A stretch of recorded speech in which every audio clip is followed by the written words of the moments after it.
Hi, this is Alex from phpacademy.org, and this is a PHP video tutorial for the new Boston.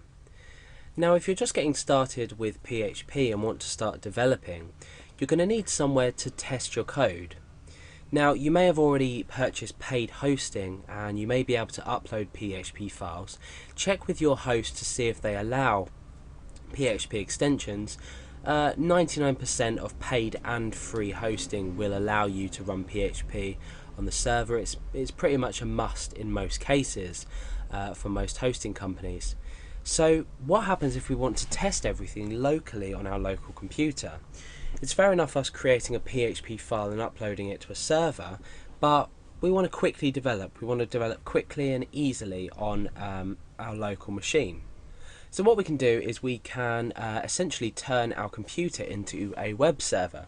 Now, it's highly unrecommended that you allow people to access this web server, because if it's not properly configured, your php.ini file is not properly configured, or anything else is not configured, you're going to run into trouble. So you're going to have some security issues there. So bear in mind that everything I'm showing you is to set up you're opening another port on your computer. So you're opening up port 80 on your computer, which is going to allow people to access everything that you put into your htdocs folder. Now, if you don't know what I'm talking about, that's fine. I'm going to go ahead and explain to you what you should do in order to create or install this mini web server onto your computer.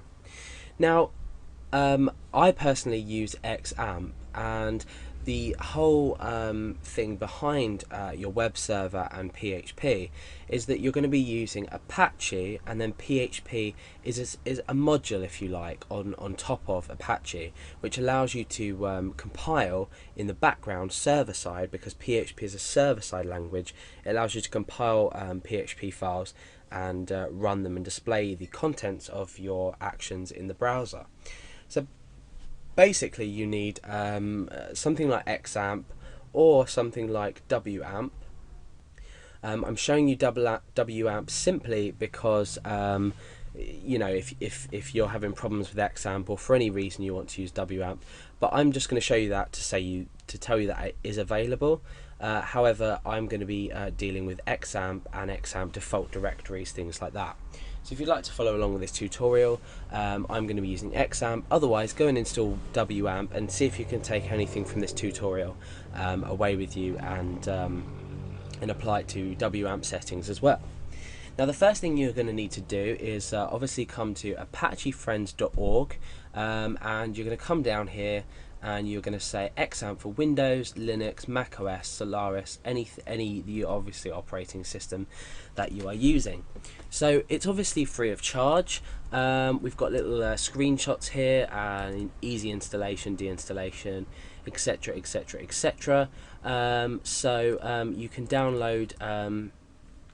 download this for Windows by just simply clicking XAMPP for Windows, and I'm going to be giving you the example here and running through for Windows.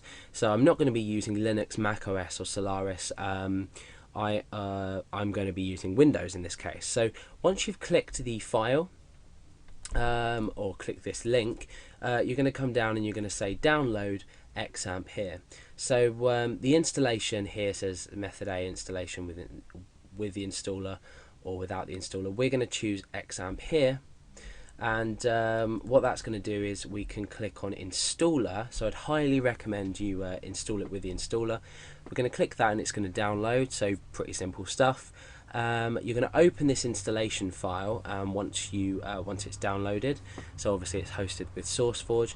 So you're going to save this file. You're going to wait till that's downloaded. It's 63.2 megabytes as it stands for this version.